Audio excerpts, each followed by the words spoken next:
Gisulti sa management sa Davao City Overland Transport Terminal kung dikot nga apektado na ang biyahe sa mga bus tungod sa sagunson nga dagkong oil price increase. Ang resulta, limitado na ang operasyon sa mga bus company ug dunay mga pasahero nga nadilatar sa ilang pagbiyahe. Namatikdan ni ay sa usop, manager sa dikot nga mikunhod sab ang ihap sa mga pasahero nga mosulod karon sa terminal. Kaniadto mapuno o dili ang bus, kinahanglan nga molarga na kini tungod sa gipatuman nga 30-minute interval sa terminal. Pero karon kinahanglan og taas-taas nga oras sa interval sa biyahe ug siguraduhon nga molarga ang bus nga naa sa seating capacity aron dili malugi tungod sa kamahal sa krudo.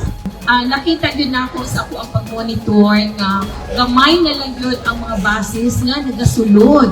In fact, nagabakante na ang ato ang mga bangag. Nakanaon na ginailugan man yun ang mga bays nato, no? Because we have this policy na 30 minutes interval lang yun kadiha magstay. Nakigalayo na sab ang dikot sa Land Transportation, Franchising and Regulatory Board kun LTFRB 11 alang sa imong lakang aron makatabang sa mga pasahero ug bus operators.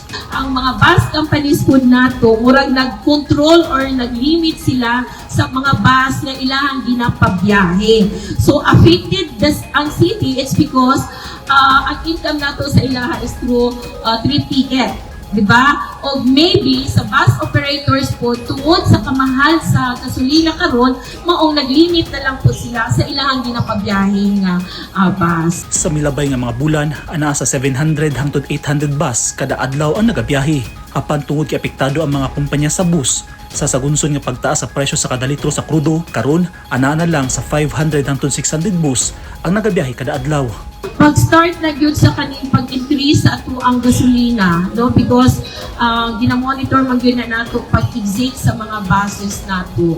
Luyo sa sitwasyon, padayon ang pagpangandam sa management sa likot sa maabot nga Semana Santa. Lakip na niini ang pag-request og special permit gikan sa LTFRB.